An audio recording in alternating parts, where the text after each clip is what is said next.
ഇപ്പോൾ KMCC general secretary Mustafa കാരി reporter ടിവിക്കൊപ്പം ചേരുന്നുണ്ട്. ശ്രീ മുസ്തഫ കാരി, കേൾക്കാമോ? കേൾക്കാം.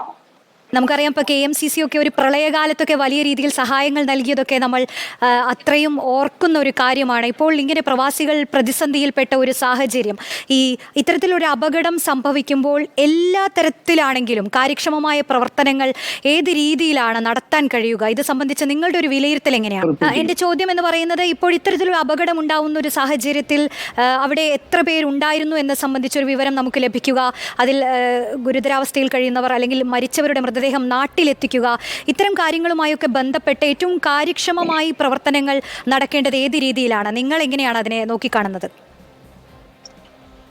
സാധാരണഗതിയിൽ നമ്മൾ KMCC ആണ് ഇവിടെ എന്തെങ്കിലും മരണം സംഭവിച്ചാൽ അതിന്റെ മൃതദേഹം നാട്ടിലെത്തിക്കുന്ന കാര്യങ്ങളെല്ലാം ചെയ്യാറ്. ഈ ഒരു കേസിൽ ഇതൊരു റെയർ കേസാണ്. അതുപോലെ തന്നെ ഒരു വലിയൊരു ഇൻസിഡന്റ് ആണ് നടന്നത് കൊണ്ട് തന്നെ രണ്ട് ഗവൺമെന്റുകൾ ഏകോപിച്ചുകൊണ്ടുള്ള ഒരു പ്രവർത്തനമാണ് ഇപ്പോൾ അത് നടന്നുകൊണ്ടിരിക്കുന്നത്. കുവൈത്ത് ഗവൺമെന്റിന്റെ അടുത്തുനിന്ന് അതിന്റെ അവരെ ഫിംഗർ വെരിഫിക്കേഷൻ, അതുപോലെ തന്നെ DNA ടെസ്റ്റ്, ഇതെല്ലാം കഴിഞ്ഞതിന് ശേഷം മാത്രമേ ഇവരെ എംബാം പ്രോസസ്സിന് വേണ്ടിയിട്ട് ഹോസ്പിറ്റലിലേക്ക് ഷിഫ്റ്റ് ചെയ്യുകയുള്ളൂ. അതിനുശേഷം രണ്ട് ഗവൺമെന്റ് കൂടി ആലോചിച്ചിട്ട് ആണ് ഇത് മൃതദേഹങ്ങൾ നാട്ടിലെത്തിക്കാനുള്ള തീരുമാനത്തിൽ കൈക്കൊണ്ടിട്ടുള്ളത്.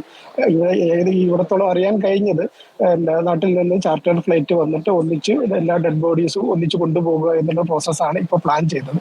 അതുപോലെ തന്നെ രണ്ട് ഗവൺമെന്റും അതിന്റെ എല്ലാ ചെലവുകളും അതല്ലെങ്കിൽ രണ്ട് ഗവൺമെന്റും യോജിച്ച രൂപത്തിൽ അത് കൊണ്ടുപോകാമെന്നുള്ള ഒരു അറിയിപ്പ് കൂടി വന്നിട്ടുണ്ട്. ഇപ്പോൾ എല്ലാ ഡെഡ് ബോഡീസും ഉള്ളത് കുവൈത്തിലുള്ള ഫർവാനിയ എന്ന സ്ഥലത്ത് ദജീജ് എന്ന മോർച്ചറിയിലാണുള്ളത്. അവിടെയാണ് ഇതിന്റെ വെരിഫിക്കേഷനും കാര്യങ്ങളും എല്ലാം നടന്നുകൊണ്ടിരിക്കുന്നത്. അത് കഴിഞ്ഞാൽ ഉടനെ നമ്മൾ ജഹറ ഹോസ്പിറ്റലിലേക്ക് മാറ്റും. ഞാനിപ്പോൾ ഉള്ളത് ജഹറ ഹോസ്പിറ്റലിലാണ്. ഇവിടെ ഒരുപാട് പേഷ്യൻസ് ഉണ്ട്. കുറച്ച് സീരിയസ് ആയുള്ള പേഷ്യൻസുകളൊക്കെ ജഹറ ഹോസ്പിറ്റലിലാണുള്ളത്. അവരെ സന്ദർശിക്കാൻ വേണ്ടി ഞാൻ വന്നതാണ്. കുറച്ച് കഴിഞ്ഞാൽ അവരുടെ ടൈം ആകുമ്പോൾ ഞാൻ അവരെ സന്ദർശിക്കുന്നതാണ്. ഇപ്പോൾ ആശുപത്രിയിലെ ഒരു സാഹചര്യം അറിയുമ്പോൾ അവിടെ നിന്ന് താങ്കൾക്ക് നൽകാൻ കഴിയുന്ന ഒരു അറിയിപ്പ് എങ്ങനെയാണ്? അതായത് അടിയന്തരമായി ഇടപെടേണ്ട ഒരു സാഹചര്യത്തിൽ അവിടുത്തെ ആശുപത്രി സജ്ജീകരണങ്ങൾ, അതിനെക്കുറിച്ചൊക്കെ ഒന്ന് പറയാമോ?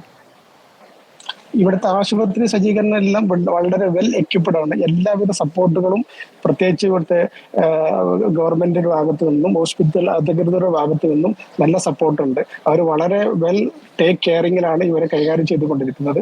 തീർച്ചയായിട്ടും നല്ലൊരു പ്രതീക്ഷയിൽ തന്നെയാണ്. അതുകൊണ്ട് തന്നെയാണ് ഈ ഡെത്ത് റേറ്റ് അറൗണ്ട് 160ഓളം ആളുകൾ ആ ബിൽഡിങ്ങിൽ ഉണ്ടായിരുന്നു എന്നുള്ളതാണ് അറിയാൻ കഴിഞ്ഞത്. അതിൽ നമ്മൾ ഒരുപാട് ആളുകളെ രക്ഷപ്പെടുത്താനും ഇവിടെ വന്നതിന് ശേഷം ഇന്നലെ മുതൽ ഞങ്ങൾ പല ഹോസ്പിറ്റലുകളിൽ കയറി ഇറങ്ങിയിട്ടുണ്ട്. അപ്പൊ അതിൽ നിന്നെല്ലാം മനസ്സിലാക്കിയത് അവിടെ ഇമ്മീഡിയറ്റ് അവർ കൊടുത്ത അവർക്ക് ആ ട്രീറ്റ്മെന്റാണ് പല ആളുകളെയും രക്ഷപ്പെടാൻ സഹായിച്ചത് എന്നുള്ളതാണ്. ശരി, മുസ്തഫ കാരി, പ്രതികരിച്ചതിന് നന്ദി.